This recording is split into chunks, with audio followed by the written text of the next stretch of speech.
On va tout de suite passer aux présentations donc, du réseau de directeurs financiers africains. Donc Wafa Moniati va nous dire un petit peu, nous faire l'historique, mais surtout ce sur quoi il travaille, pourquoi les directeurs africains ont souhaité se réunir.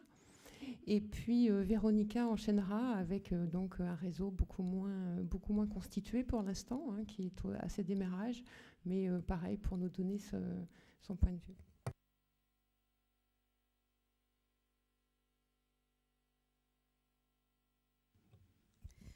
Merci Nathalie, bonjour à tous.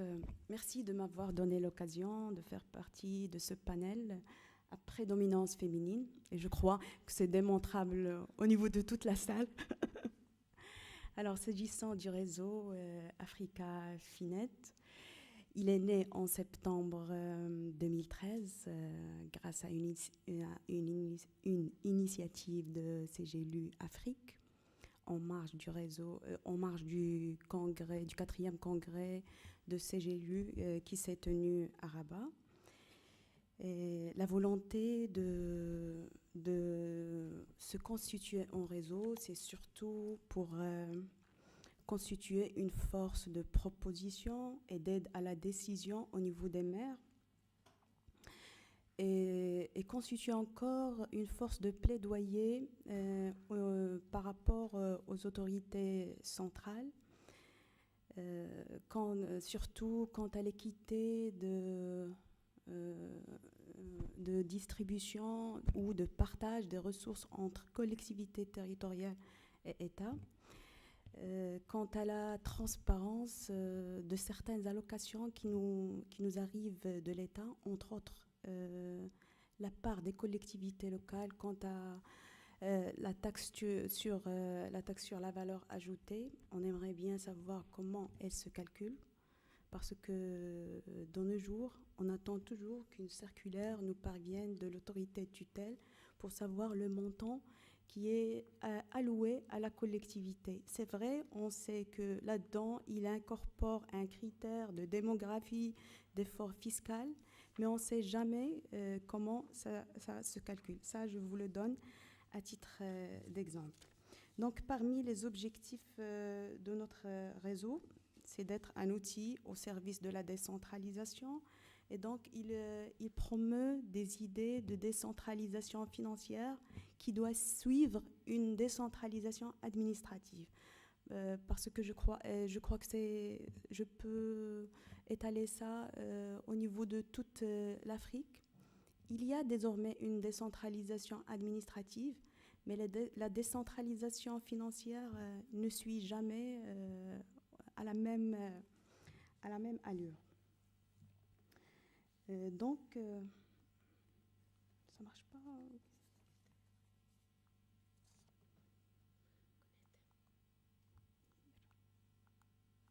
Bref.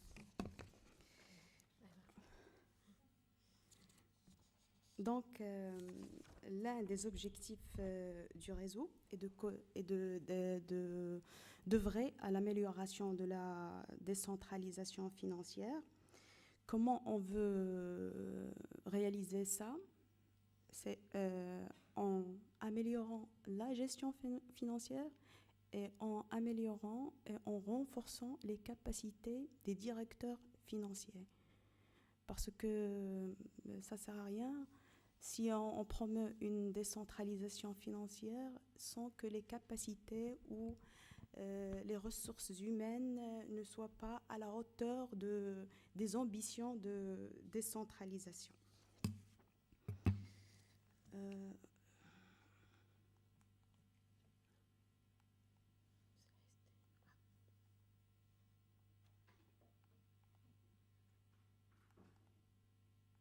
J'arrive pas à faire avancer le PowerPoint. J'ai un graphique sur mon PowerPoint qui montre qu'il y a une faible décentralisation financière par rapport à la part des collectivités locales dans les dépenses publiques. Et si vous remarquez avec moi, le plus haut taux, il atteint 23%, qui reste un taux insuffisant. Et on remarque sur le graphique Là où il y a un pourcentage un peu élevé par rapport aux pays, c'est des pays africains anglophones. Ça nous donne déjà une idée sur le niveau de décentralisation au niveau du continent tout entier. On remarque qu'elle est un peu avancée chez les pays anglophones par rapport à ceux d'origine francophone. Donc, l'un des outils et qui est une norme internationale pour améliorer la gestion financière des collectivités locales, c'est l'utilisation de l'outil PEFA.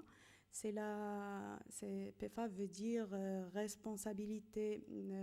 veut dire comptabilité publique et responsabilité financière.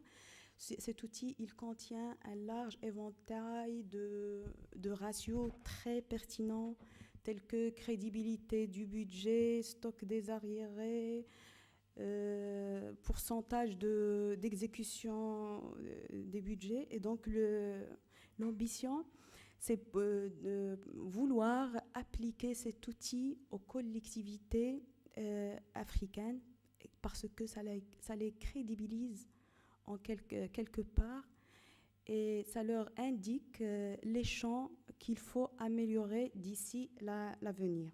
Le renforcement des capacités des professionnels, j'en ai parlé et on a eu l'occasion en marge du 4e congrès de CGLU à Rabat de subir, moi et mes pairs, une formation qui était très pointue et très pertinente sur le PEFA, sur l'accès au financement extérieur.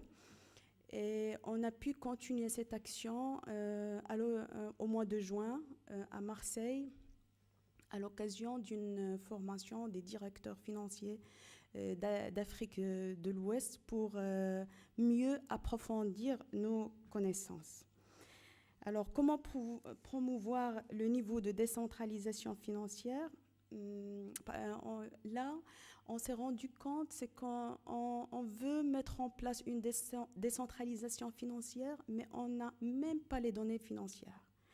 Donc, on a essayé de collecter au début un minimum 150 questionnaires sur le niveau de décentralisation financière et on a récolté 150 comptes administratifs. Et ces données, elles vont subir un traitement et une analyse. Comme ça, si on veut comparer des collectivités locales d'une même strate, ça nous facilitera la tâche. Alors, dans le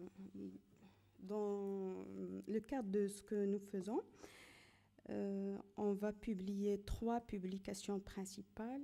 Le rapport sur l'état des finances locales en Afrique, qui va être publié tous les 3 ans, les collectivités locales en chiffres et la revue africaine des finances locales, qui, elle, sera publiée annuellement.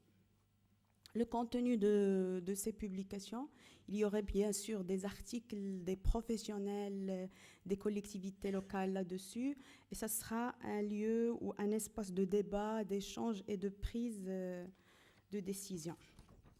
Donc, depuis le mois de septembre jusqu'à maintenant, on a pu élaborer une feuille de route qui a été ratifiée par le secrétaire général de CGLUA.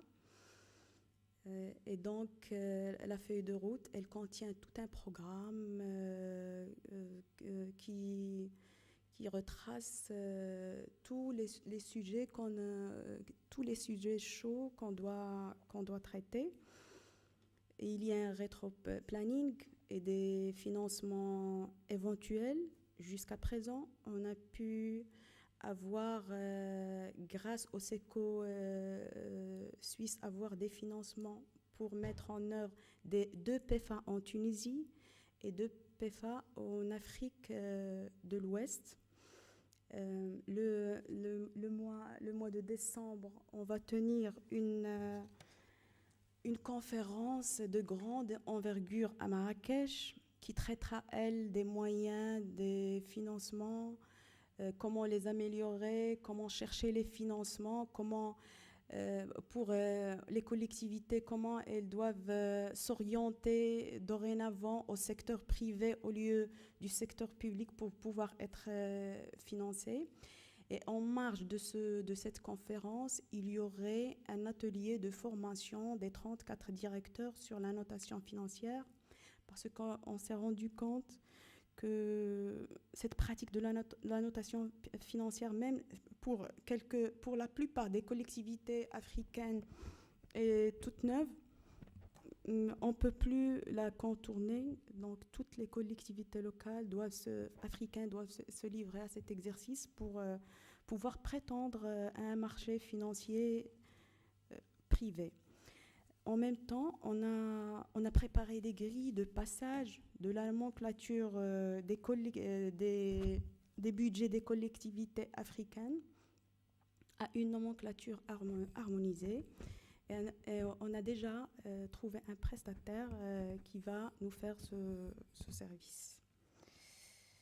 J'espère que Nathalie, que j'ai fait le tour de la question. Merci pour votre attention et merci.